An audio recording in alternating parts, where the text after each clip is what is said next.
Let us now get expressions for computing the second derivative of functions numerically. We can represent the second derivative as f double dash x, and we are looking for d2f by dx squared. d2f by dx squared is nothing but d by dx of df by dx. And df by dx, I can represent it as df by d alpha times d alpha by dx. And I can split this d by dx as d by d alpha into d alpha by dx. And now let us note that d alpha by dx is going to be 1 by h, because earlier we derived, in the previous video, we derived dx is equal to h d alpha. Therefore, d alpha by dx is going to be 1 by h. So we can put 1 by h for d alpha by dx here, and we can put 1 by h for d alpha by dx here. And h is a constant. So you are going to get a 1 by h here, and you're going to get a 1 by h here, and I can pull this out. So you're going to get 1 by h squared. And then we are left with d by d alpha of df by d alpha, which is nothing but d squared f by d alpha squared. What we see then is d to f by dx squared, which can be written as f double dash x. This is nothing but 1 by h squared times d to f by d alpha squared. So all we need to do is take the expression for f that we got earlier and do the second derivative of the function with respect to alpha. Whatever expression you get, you multiply with 1 by h squared to get an expression for f double dash x. Remember, we did the same thing for the first derivative, where we said f dash of x is equal to 1 by h df by d alpha. So we took the expression for f, did the first derivative of f with respect to alpha. Whatever answer we got, we multiplied it by 1 by h, and we had f dash of x. A similar thing done now for the second derivative. So this is one way of getting an expression for f double dash x. The other way is this. We know dx is equal to h d alpha. This is what we derived in the earlier video. So I can square both sides. So I will get dx squared is equal to h squared d alpha squared. So d2f by dx squared is going to be d2f divided by dx squared. Dx squared is nothing but h squared d alpha squared. Therefore, d2f by dx squared is going to be 1 by h squared d2f by d alpha squared. So the same expression, whichever way we do. So this is what is going to be an important thing for us. Taking the second derivative of f with respect to alpha and then multiplying the result by 1 by h squared. So when you do that, this is what you get. So 1 by h squared, let me just retain that. I will also retain this f of x1 because everything is based on using x1 as the reference point, because we are doing forward difference operator and forward difference table. Those are the results we are using here. And forward difference table is based on using x is equal to x1 as the reference point. So we are all good. The error is going to be of the order of h to the power of m minus 2. For the function f of x, the error when you truncate was of the order of h to the power of m. Now for the second derivative, we just learned the second derivative is nothing but 1 by h squared f of x.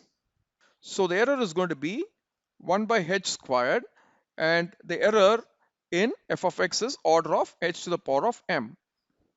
So we're going to get for f double dash x, the error is going to be of the order of h to the power of m minus 2. That's what you see here.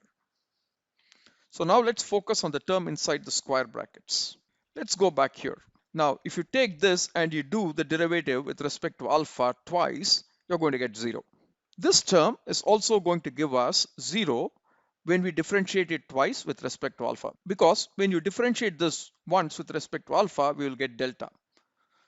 And differentiating delta again with respect to alpha, you're going to get 0. So this term is going to give 0. This term is going to give 0 when we are taking the second derivative with respect to alpha. Now, if you come here, we have alpha squared minus alpha by 2. 2 factorial is 2.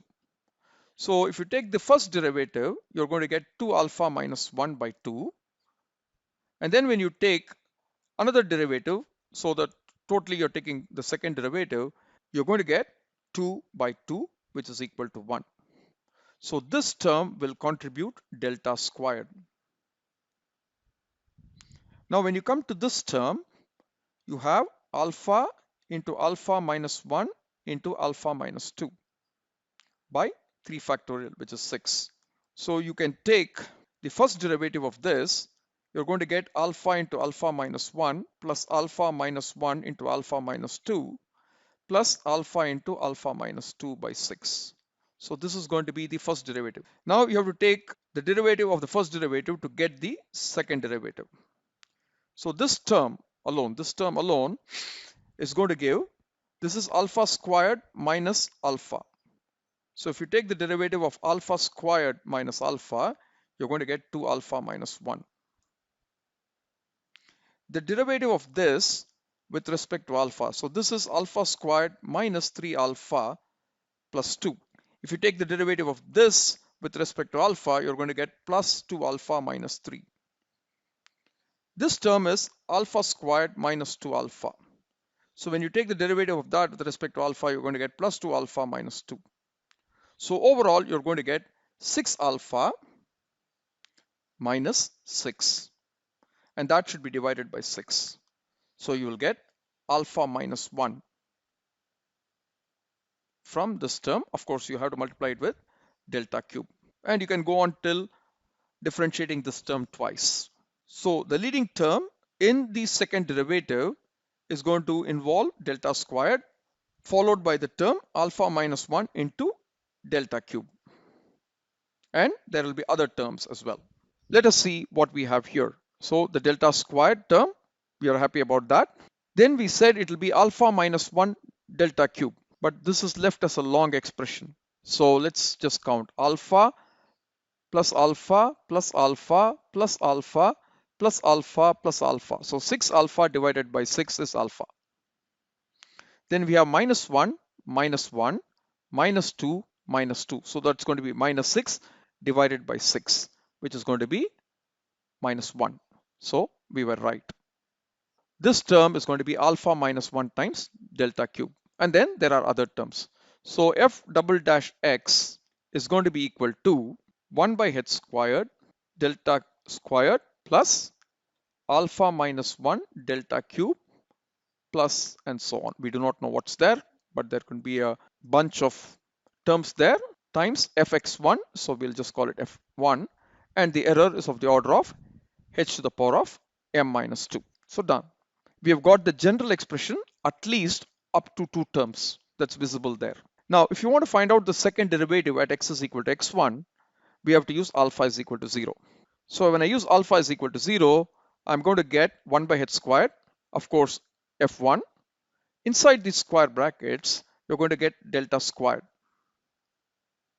And then if alpha is equal to 0, you're going to get 0 minus 1 delta cube, which is going to be minus delta cube. And then other terms that we didn't write, but this expression evaluates all those terms. So this is what it is going to be at alpha is equal to 0. That means at x is equal to x1, this is the general expression for the second derivative of f at x is equal to x1. We can stop this wherever we want, depending on our choice of m or depending on what m we have. Now, if you stop after the first term, you're going to have 1 by h squared delta squared f1. And if you expand delta squared f1, you're going to get this. So this is how you numerically compute the second derivative at x is equal to x1. Take the value of f1, take the value of f3, add them up, and subtract 2 times the value of f2 from that. Whatever result you get, you divide by h squared. There you have it. The estimate of the second derivative at x is equal to x1. This expression is 3-point. Can you see that? It is first order accurate. Why? Because the error is of the order of h. It is in general order of h to the power of m minus 2. But m here is 3. And therefore, the error is of the order of h. It is forward difference approximation because one thing is we have used the forward difference operator. So that's one reason. But more importantly, the second derivative at x1 depends on f1, f2 and f3. All of these indices are either related to the current value or the values forward from it. Therefore, this is forward difference approximation. Now, if you decide to retain the first two terms, that means you're choosing m is equal to 4. The error is going to be of the order of h squared. So it's going to be second order accurate, which is better than being first order accurate. Now, 1 by h squared. Inside, it is going to be delta squared f1 minus delta cube f1. So we know how to expand delta f1, delta squared f1, delta cube f1, etc. So when you do that algebra, convince yourself that this will be the expression. So this is going to be a 4-point method. So it's 4-point. It is also going to be a forward difference approximation simply because the second derivative at x is equal to x1 depends on f1, f2, f3 and f4. It does not look at things behind it. It looks at the information in its current position and in the forward positions. So it looks at f1, f2, f3 and f4 in order to compute the second derivative. So it is a forward difference approximation. If you want to find out the second derivative at x is equal to x2, that means we are looking at alpha is equal to 1. So we have to go back here and look at alpha is equal to 1. When alpha is equal to 1, this goes off, and the rest stay. So when alpha is equal to 1, this is going to be 1, this is going to be minus 1, this is going to be 1, this is going to be minus 1. So 1 minus 1 plus 1 minus 1, this whole thing is going to reduce to 0 when alpha is equal to 1. So the coefficient of delta cube term is going to be 0. So it is going to be 1 by h squared. So f double dash at x is equal to x2, where alpha is equal to 1, is going to be 1 by h squared delta squared plus 0 delta cube. Then you may have other terms, delta to the power of 4, etc. with some coefficients. But it is very clear that this term is going to be 0. Delta cube is not going to be there. So that is what is mentioned here. So if you're going to stop with the two terms, you might as well stop with the first term. All right. So if you stop with the first term, it is like stopping after the second term here, because the second term, even if you included, it was 0. So it is like you are going till the second term. Even though the coefficient of the second term is 0, you have taken the second term into consideration. Therefore, the error will be of the order of h squared. But the expression will be 1 by h squared delta squared f1, which is going to be this. Error is of the order of h squared. So this is 3-point, as you can see. It depends on f1, f2, f3. The error is of the order of h squared, so it's second order accurate. And this is going to be a central difference approximation because we are at x2 and the information that is used to compute the second derivative uses information at x2, x1 and x3. So it uses the current information and the information one grid point to the right and one grid point to the left. And therefore, this will be a central difference approximation. So if you look at the expression here, and if you look at the expression here, they are the same, but the accuracy is different. And this is a FDA, this is a CDA, because here it is at x2 and it involves f1 and f3. Therefore, this is a CDA. Whereas here it is about x1 and it uses x1, x2, x3 information, right? The f values corresponding to those x values. Therefore, this is an FDA. You can get other expressions for f double dash at x2 by including, let's say, terms with delta to the power of 4, etc., etc., right? So that is quite possible. You can derive it yourself or you can pull out tables from textbooks or internet sites if you ever need them. Here is a partial table of second derivatives, all of them at x is equal to xi. The second derivative is computed at x is equal to xi. So some of them are of the order of h squared. Some of them have errors of the order of h. So this is to be avoided. This one is central difference approximation. This one is a forward difference approximation because it uses I plus 1 and I plus 2. Therefore, it is a forward difference approximation. This one is a 4-point method because it uses 4 points. Previous ones use 3 points. This uses 4 points. And this one is a backward difference approximation. Why? Because it uses I minus 1, I minus 2, I minus 3. So it's backward difference approximation, second order accurate, 4-point. The last one is also 4-point. It is a forward difference approximation because it uses I plus 1, I plus 2, and I plus 3. So 4-point forward difference approximation, second order accurate.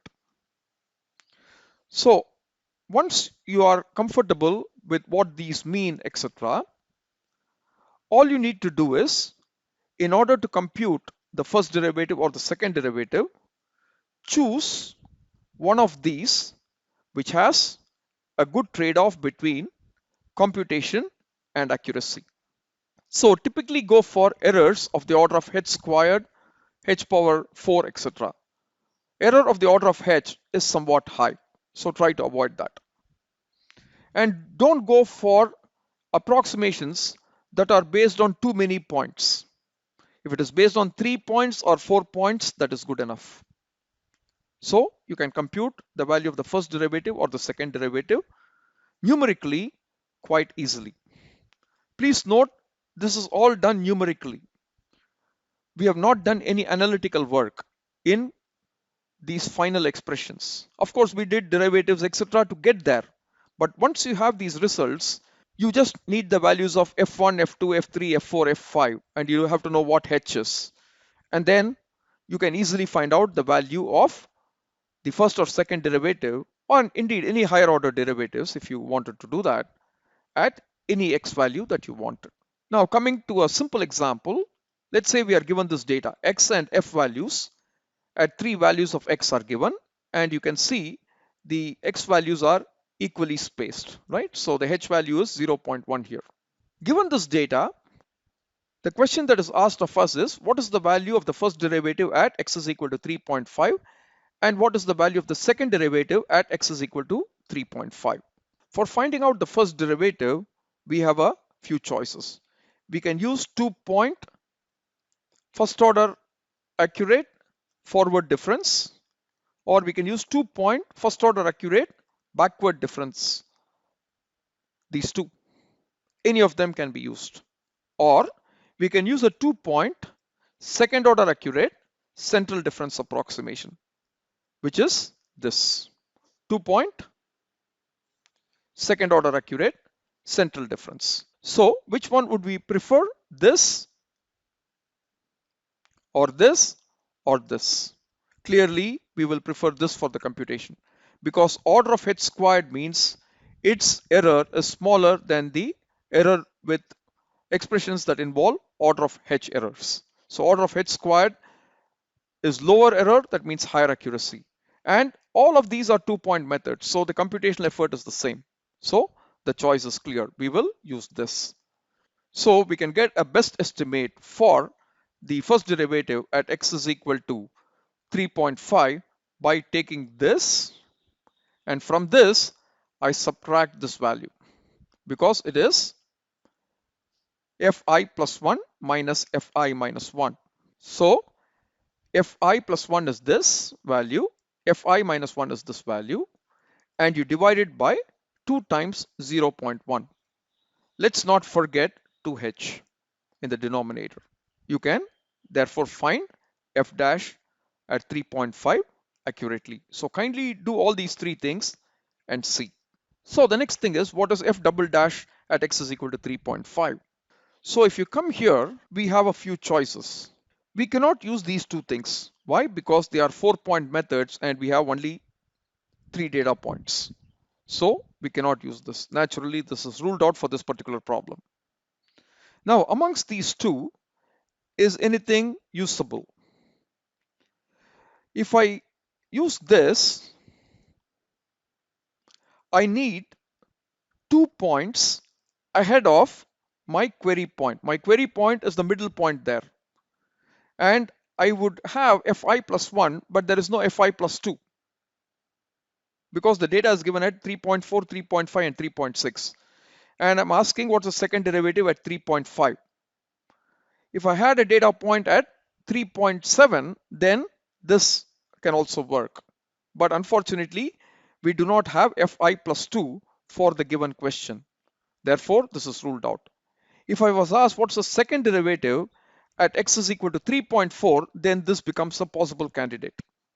But unfortunately, we want the second derivative at x is equal to 3.5. Therefore, we have only this choice because we have xi and we have fi corresponding to that. We have a f value below that. We have a f value above that. So this makes it workable. So all I need to do is take this value and take this value and add it. And from that sum, subtract twice this central value because it is minus 2 times fi. So whatever answer I get, I will divide by h squared. In this case, h squared is 0.01 to get the value of the second derivative. Kindly do that and check for yourself. So this completes the lesson on numerical differentiation. We did it in a fairly detailed manner without rushing through it so that you will feel more confident. Thank you for your time.